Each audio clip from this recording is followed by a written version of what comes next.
अद्वैत भाव ही मंगलमय है।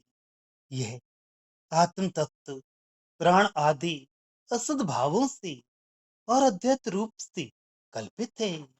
वे असद भाव भी अद्वैत से ही कल्पना किए गए हैं। इसलिए अद्वैत भाव ही मंगलमय है।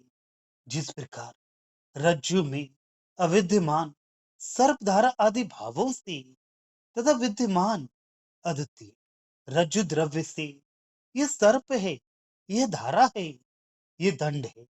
इस प्रकार रज्जु द्रव्य ही कल्पना किया जाता है। उसी प्रकार प्राण आदि अनंत असत्य अविद्यमान अर्थात जो परमार्थता नहीं है, उन भावों से आत्मा विकल्पित हो रहा है।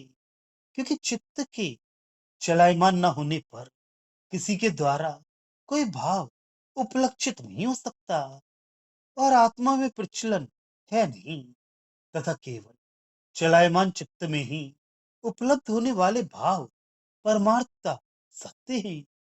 ऐसी कल्पना नहीं की जा सकती।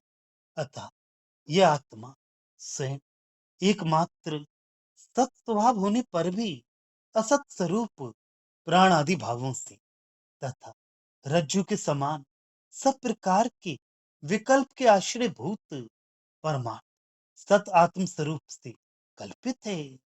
वे प्राण आदि भाव भी अद्वैत सत्स्वरूप आत्मा से ही कल्पना किए गए हैं।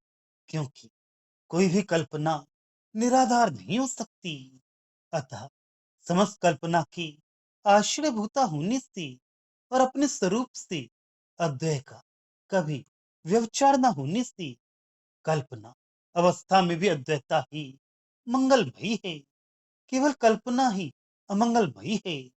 क्योंकि वह रज्जु सर्प आदि के समान भय आदि उत्पन्न करने वाली है।